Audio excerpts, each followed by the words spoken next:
So, Death Game. It's a really interesting subgenre where characters are put in this situation where they have to compete in games or solve riddles and the like, and losing will likely result in their death. It has gained people's attention in recent years thanks to a little well-known series called Squid Game. Now, although Squid Game may have kind of popularized the subgenre, it is not the first series that came up with it. At the top of my head, I could think of a couple of other Japanese media that has this specific subgenre. And correct me if I'm wrong, but I think the Squid Game director said himself that he is also inspired by these Japanese series. Now, I've been seeing this ongoing argument on which survival or death game series is the better one. I think they're being pit against each other specifically because they're Netflix siblings. I know prior to this that Alice in Borderland is based on a manga, so it being a highly praised live-action adaptation, I was really curious. Now, the fans of the series is also, in particular, the Louder group, saying that people don't know what real death game is like since they only watch Squid Game, which, true, I agree. So, I decided to give Alice in Borderland a shot, and I have a lot of opinions. The reason I decided to make this video in the first place is because I really wanted to yap about a bunch of things and I have no outlet. So without further ado, I'm gonna give a really short recap on the first few scenes of both shows just to give a feel about the difference in the world and the situation, and then show my opinion in the end. This isn't a super detailed review, I just really wanted to yap about both series and what my opinions are about them.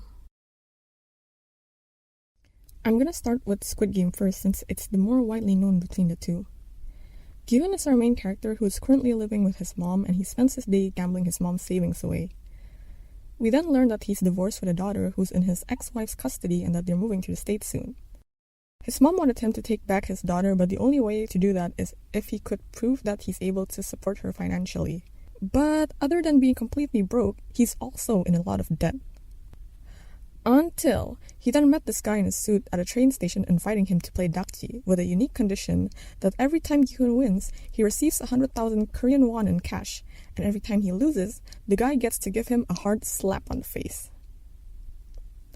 A long dakji session later, the man in the suit gives Gi-hun a card proposing that he can win more money if he participates in more games. Thinking that this is gonna be an easy way to win a bunch of money, Gi-hun makes a call.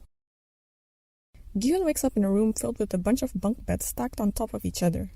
There were a total of 456 players, and they're all wearing the same green tracksuits with numbers attached to them. The people guarding them were all wearing a bright pink hoodie with masks that covered their faces.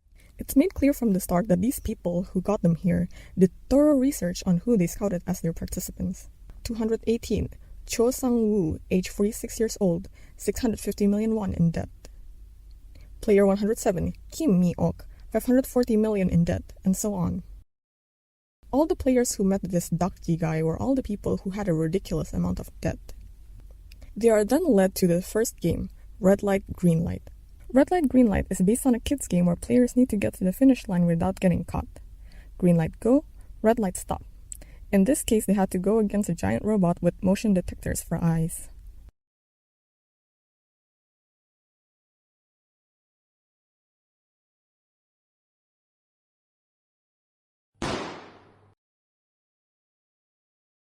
I feel in death survival game standards, Squid Game is definitely on the more realistic end.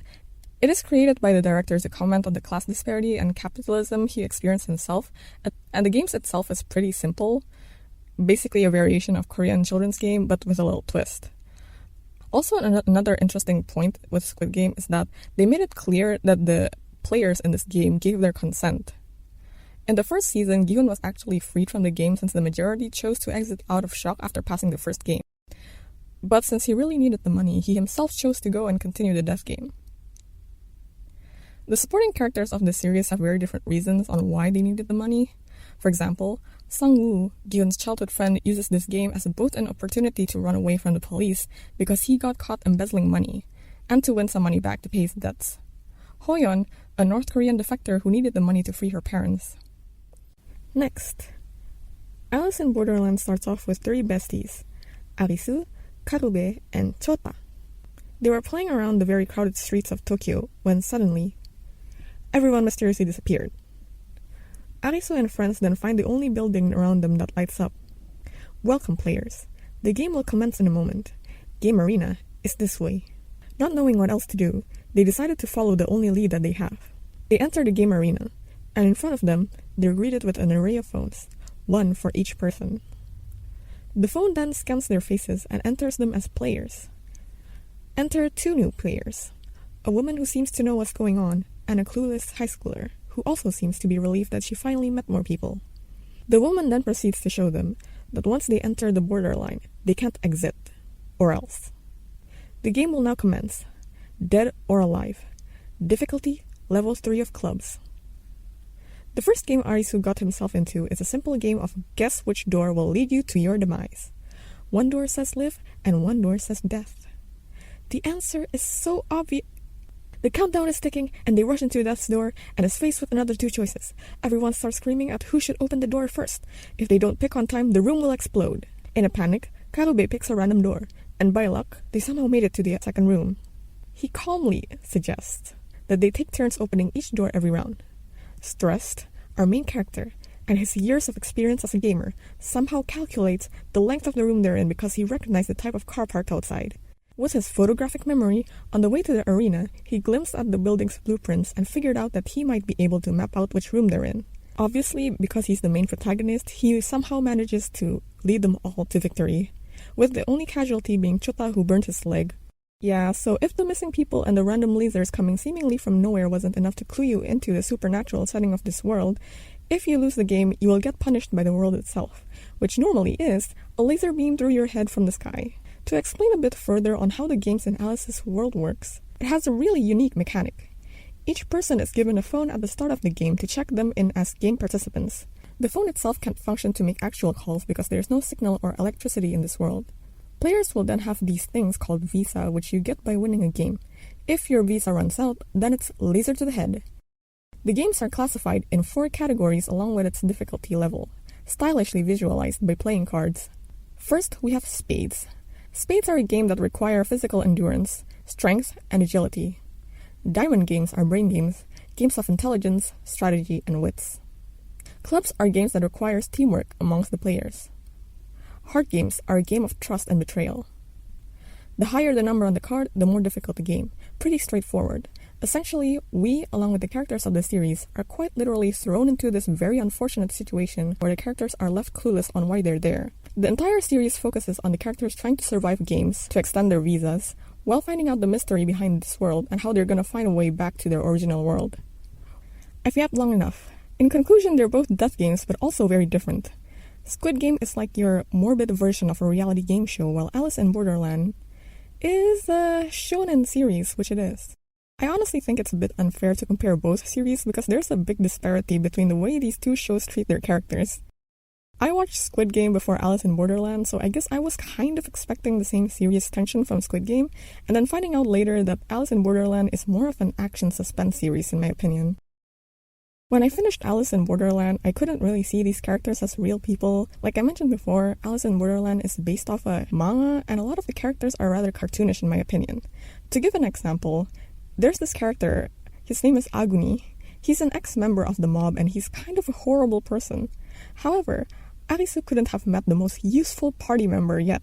He is a tank in every literal sense, indestructible, and I think his muscles just absorbs everything they throw at him, because I swear sometimes I think he's done for, but he somehow returns. Also, one actual criticism I do have for the series that really bothered me while watching it is the plot convenience couldn't have been more obvious. Arisu, my guy, has the stats of a cardboard, yet he is undefeatable for some reasons.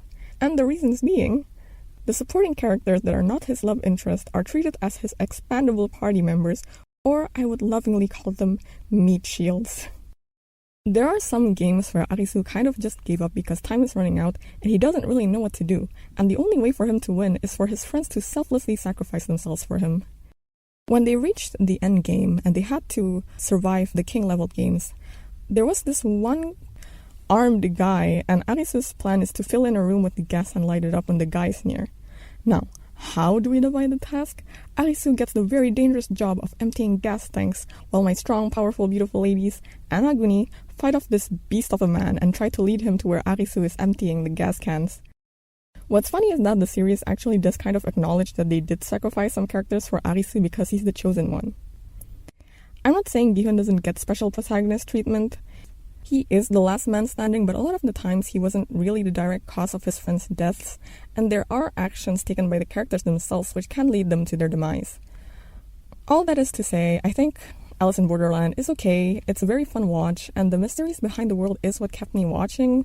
I do really love a lot of the supporting characters and probably would have loved the series a lot more if they wrote the characters with more care, but also I did only watch the Netflix show, so maybe they're much better in the manga. I'd like to think that I prefer stories with mediocre plot yet compelling characters compared to stories that have amazing world building yet characters that doesn't have as much depth as the world has to offer. These two shows are just made for different people. If you want to watch a realistic interpretation of a death game with compelling relatable characters, then go for Squid Game. If you want to watch a more action-packed series with stronger writing in its world building and really interesting death games, go watch Alice in Borderland. It's 2 different flavored ice creams with a sprinkle of blood on it, so pick one and enjoy. Personally though, I'm on Team Squid Game this time, I'm sorry. I enjoyed it overall, while some parts in Alice in Borderland took me a while to get through, specifically parts where all the interesting characters were on the brink of death. Thank you so much for watching until the end. I wanted to yap and be productive, so I took the time to make this video. The 3rd season of both series are coming very soon, and I'll be seated to watch them both. I know I'm not the best at making reviews, but I tried my best. I hope this is okay as a first video. Again, this is really just my opinion. I hope I didn't make too many people mad. Well, see y'all later.